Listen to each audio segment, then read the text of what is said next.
Merhaba arkadaşlar. Bir sonraki dersimize hoş geldiniz. Bugün 12. videoyu çekeceğiz. Hatırladığınız üzere geçen ders bu isimli kelimelerle ne yaptık? Cümleler oluşturduk ve kalıp ifadeler vardı. 12. dersimizde yeni bir ünite yani yeni bir kısma geçeceğiz. Ünite 2. سلام علیکم دوستان عزیز خوش آمدید به درس 12. در درس 11 خیلی که در یاد دوره در این کلمه ها بودن. با این کلمه ها چیکار کردیم؟ جمله ها ساختیم و اینها رو ترجمه کردیم و ifade قالبی بودن. گفتیم اینها در هر زبان فرق میکنن. خب اینها بودن. خب امروز باز یک اونیته نو یعنی بر قسم دوم بر اونیته دوم میگذاریم و devam edin همینطور درس هایمان رو. خب o zaman başlayalım. Yani sar oğuz kınım. Ünite 2 yani ünite duyum, kısmi duyum, beceri, beceriler yani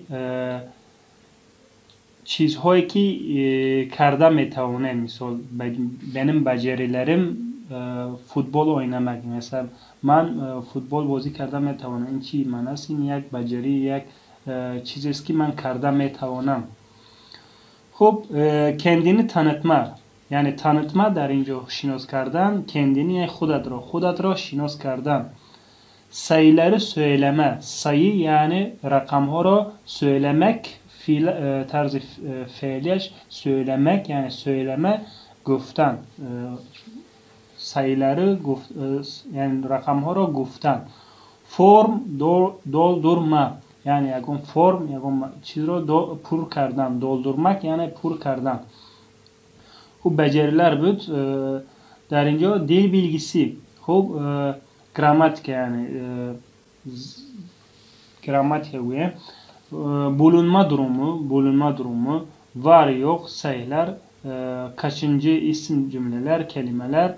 خب در اینجا اینها رو میبینیم دوستان عزیز در این باره گپزاری استفاده است. خوب آغاز میکنیم. Nerede yani nerede گفته علامت سوال مونده است. Yani nerede در کجا گفتنی گپ nerede yani neredesin در کجا هستی در کجایی. خوب nerede yani این یک کلمه سوالی است. Nerede ve nerede میگن وقتی گپ زدن nerede. خوب ünite 2 nerede okulda nerede okulda. Neredesin? Okuldayım. Yani در کجا هستی در مکتب هستم. okul yani مکتب گفتن گپ. خب var yok var yani hast yok yani nes nerede در کجا kimde yani der ki kimde yani der ki. Sınıfta kim var? Sınıfta öğrenciler var. Yani çıkıyor var bu var yani cümle savoli soktas. Sınıfta yani der sınıf ki hast var yani hast. Sınıfta kim var? Der sınıf ki hast. Sınıfta öğrenciler var. Der sınıf ki hast. دانشجویان هستند. خب در اینجا قلمم رو گیرم. خب در sınıf ki hast دانشجوها. Masada kitap var mı? Masada bu kelime var. در اینجا با این چهار kelime cümle ساخته است. Masada kitap var mı? Yani şekilde var بعد mı yani savali kitap var mı? Hayır çibut ne masada kitap yok. Hayır masada kitap yok. در بالای میز kitap هست. Ne kitap در بالای میز kitap ne? Öğretmen nerede? Şekilde nerede dostlar aziz? Öğretmen nerede? Yani muallim. دوستان عزیز کلمه‌های در درس 11 گذشتگی ما رو باید از یاد دانیم. خب در اینجا بسیاری از اونها رو استفاده می‌کنیم. برای همین از درس‌هایی که پیشتر گذردیم اونها رو استفاده کنید. بعد به این قسم دوم بیایید که در اینجا درس رو خوبتر فهمیم. خب öğretmen گفتم معلم nerede در کجا معلم در کجاست öğretmen ofiste معلم در ofis است kalem kimde kalem چی بود رشکه و یا kalem kimde kimde چه دوستان در کی kalem در کیست kalem Ahmet خب باز در درس های اونجا اینجا د و کلام حالا د احمد مثال چیگه محمد و Mehmet'de var, Mehmet'de میگه و یا احمد'ته دیده اینجا د و یا ت میگوید. این رو با درس آینده در کدام حالت اون رو ت و یا د میگن با اون رو میبینیم. خب گفتم چیز kalem kimde? Kalem Ahmet'te. Devam edeyim. Hazırlık çalışması. Çalışma çi bu dostan aziz. Çalışma kardan ya icra kardan. Hazırlık yani kori hazirbini, teorbini. खूब resimlere bakalım. खूब bakmak çi bu nigah kardن. Resimlere bakalım. Resimler ya دوست şeklinde ler der derste peş گذاشته بوده. Terdi çoğul yani بسیار بسیاری شکل جمع کلمه ها رسم یک تا بود یا رسم یک تا بود resimler شد چی میشد رسم ها yani ها در اونجا خوش میگیم لر resimlere bakalım خوب بر رسم ها نگاه کنیم soruları cevaplayalım ve بر رسم ها نگاه کنیم و soru چی بود سوال ها رو cevaplayalım yani cevap diyem şekli çiz liyalım şekli lım yani şekli cami kelime. خوب burası neresi? خوب yakın. اینجا پرسیده burası neresi? Onlar kim? Burası neresi? Onlar kim? Ben resmen نگاه میکنم این رو خودمون جواب بدم دوستان. Burası neresi? Burası İstanbul. Burası neresi? مثال شما میروید مثال گفتم در یگان جا خود را گم کردید از یگان کس میپرسید burası neresi? و اون کس به شما یگان رسم نشون میدهد. مثال یگان جا رفته است یگان رسم گرفته است و شما رسمی مراقبه میپرسید burası neresi? اینجا کجا است؟ اینجا کجاست؟ گفته به او چیکار میکنید؟ سوال میده. Onlar kim? و مثال گویا من در رسم با دوستهایم هستم وقتی که شما رسم مرا دیدید میگید onlar kim yani آنها کی هستند و نه. خب سوال میدیم دوستان عزیز burası neresi? Burası İstanbul diyelim. Burası Tophane. خب اینجا این مکتب زبان آموزی هست در استانبول. Burası Tophane. Onlar kim? Onlar öğrenciler. خیلی هر اینها کی هستن؟ onlar kim? Onlar öğrenciler. Şimdi ben سوالو باید جواب بدم. Mesela bu ne? Bu şu. Bu masa. Bu ne? Bu masa. Bu kim? Bu öğretmen. Onlar kim? Onlar öğrenciler. Bu ne? Bu projeksiyon. Bu ne? Bu tahte. Bu ne? Bu klima. خب burası neresi? Burası sınıf. Hamşehriler اینجا کجاست؟ اینجا sınıf هست. خب burası neresi? Burası kahve ve burası kantin. Hamşehriler اینجا یک kantin هست. خب burası kantin. Burası neresi? Burası sınıf ve burası ofis. Burası neresi? Burası sinema. Yani sinema. Burası veya tiyatro. خب devam edeyim. خب اینها cevap دادم. Bunlar ne? Bunlar sandalyeler veya bunlar koltuklar. Bu kim? Bu misal Fatma veya Ayşe. Bu Ayşe. خب مشق دوم میگذاریم. resimlerde neler var bakalım. خب بر رسم‌ها نگاه میکنن neler var yani در رسم‌ها چیزها هستند bakalım işaretleyelim. خب به این رسم‌ها نگاه کنید چی‌ها هستند و در اینجا چیکار کنید اشارت کنید. خب باز قلمم رو گیرم.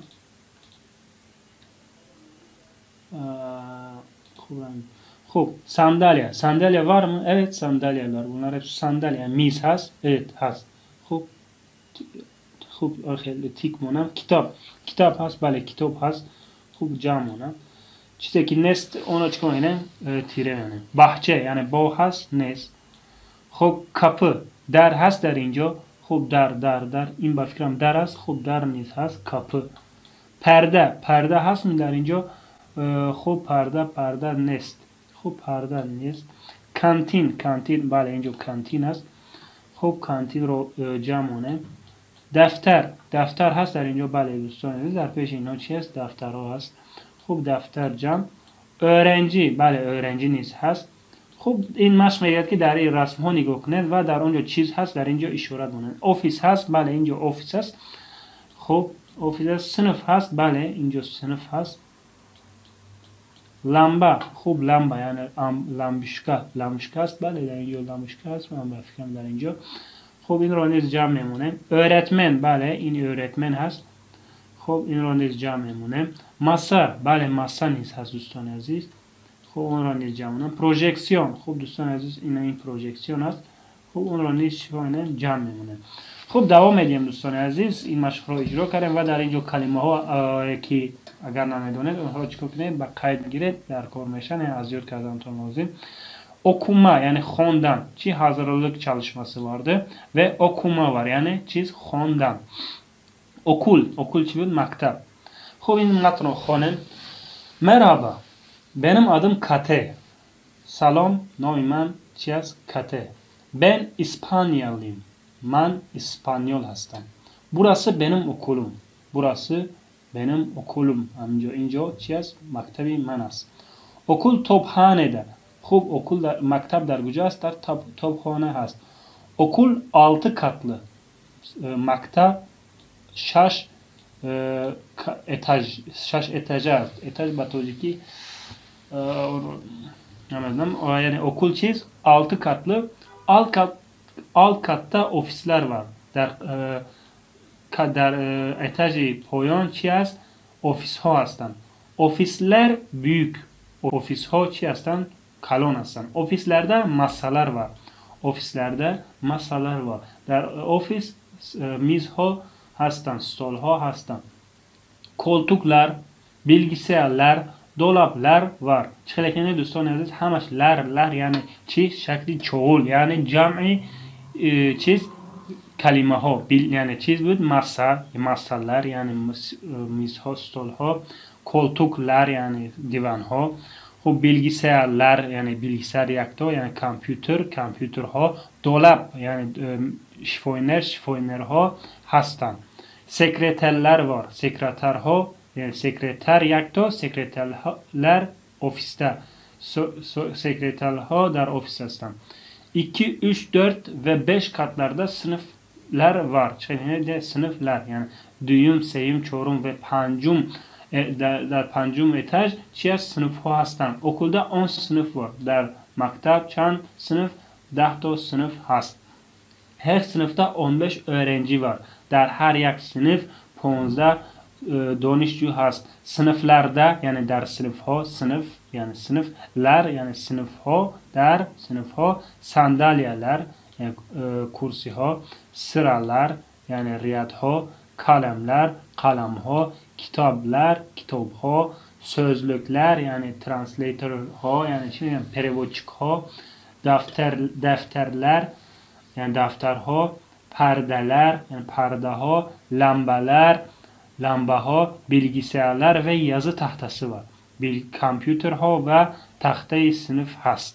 Yani masalarda kitaplar درباره مسائل یعنی چی گفتن گپ on the chair یعنی درباره چیزها stulها کتابها مسائلlarda درباره کتابها stulها میزها گویم کتابها قلمها دفترler ve silgiler ve خطکورکنک ها هست. silgi yani خطکورکنک ها هست.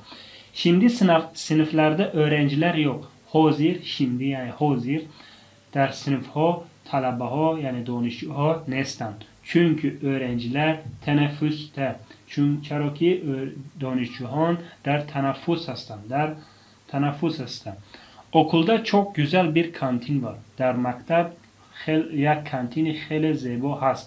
Kantin üst katta. Kantin der etajı بالاست. Kantinde در kantin sandalyeler yani stulha masalar yani miz çizha stolha televizyon yani televizyon yiyecekler çizhay mekhurdani ve çizhay menüşidani hast. Kantin çok kalabalık. Kantin بسیار سرادم است. Bütün öğrenciler kantinde tamamı دانشجویان در کانتین هستند. چه گفت که در تنفس هستند برای همین چی میگوید کانتین çok kalabalıktır. Kalabalık yani در کانتین بسیار آدم ها هستند. خب این متن بود دوستان 3-4 بار اینو خوانه و ترجمهش کنیم برای شما خوبتر می شود. دوام میدیم دوستان عزیز این مشق رو کنیم. خب مشق سیوم aşağıdaki aşağı yani ne çiz پایان aşağıdaki در پایان بودگی soruları metne göre cevaplayalım. Savolهای در پایان بوده را با متن دیده جواب دهیم. Okul nerede? Okul nerede? خوب با متن نگاه میکنیم.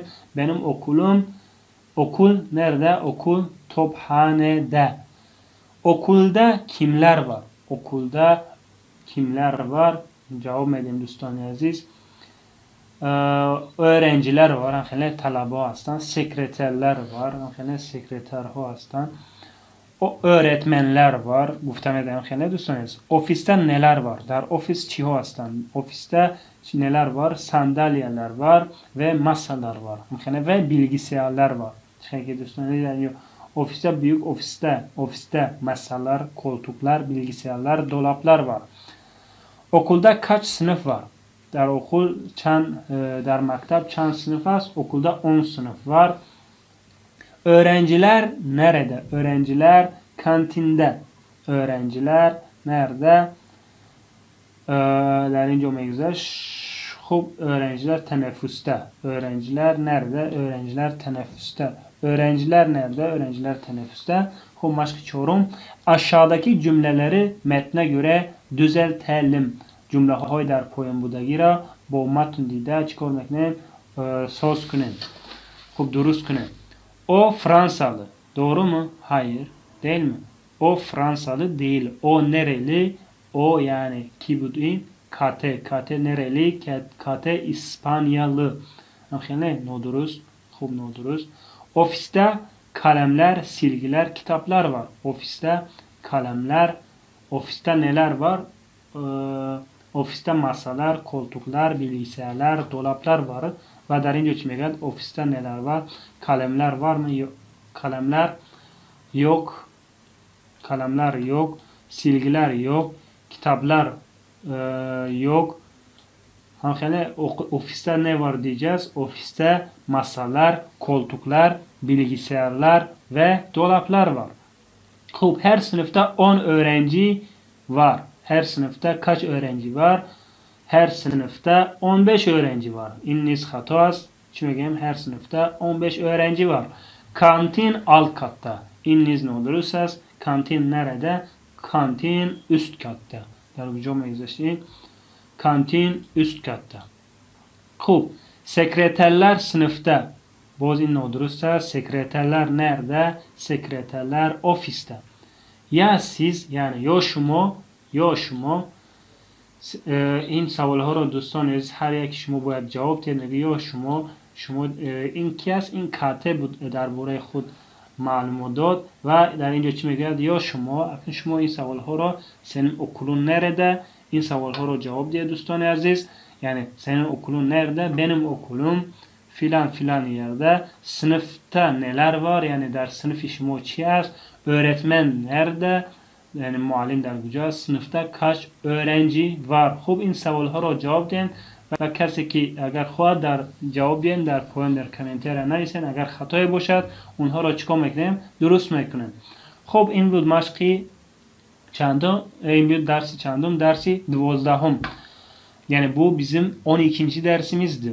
Bugün dersten neler öğrendik? Yani çi omuxtem onları ya bordigarda buluş güzerim. Xo'p, ünite 2 diye nerede? Yani der kucu. İn bud ve bu 4 kelime ile ne yaptık? Cümleler oluşturduk ve burada sorular vardır. Soruları cevapladık. Do'stoni aziz, man harakat میکنم که minba چیکار کنم؟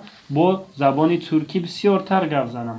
با همین طور کسی که اگر خواهد گپ‌های مرا فهمانتر شوم برای او چیکار کند؟ کلمه هایی که میگذارم اونها را از یاد کند. خب devam edeyim. Hazırlık çalışması vardı ve burada ne yaptık? Burada resimlere baktık ve resimlerdeki soruları ve bu soruları bu resimlere göre ne yaptık? Cevapladık. İkinci örnekte ne vardı? İkinci örnekte resimlerde neler var diye soru vardı ve o resimlere baktık ve bu kelimeleri ne yaptık? İşaretledik. Ve en son kısımda ne vardı? Okuma kısmı vardı ve burayı okuduk Ve burada kimden bahsediyordu? Kate'den bahsediyordu ve Kate nereliydi? İspanyalıydı ve ne hakkında bize bilgi verdi? Tophane'deki okulu hakkında bize bilgi verdi.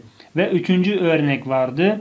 Üçüncü örnekte ne yaptık? Aşağıdaki sorulara bu metne göre ne yaptık? Cevapladık. Ve dördüncü örnekte ise bu cümleleri metne göre düzenledik. Ve en son burada ne vardı? Bize soru sordu. Ya siz diye soru sordu. Ve bu soruları ne yapacağız? Hepimiz cevaplayacağız. Ve yorum kısmında ne yapacağız? Yazacağız. خب این بود دوستان درسی 12. تشکر زیاد. خب با کانال ما چیکار کنید؟ abone شوید. Bizim kanalımıza abone olun. خب teşekkür زیاد. تا dersi oyanda kendinizi iyi ne yapın? Bakın.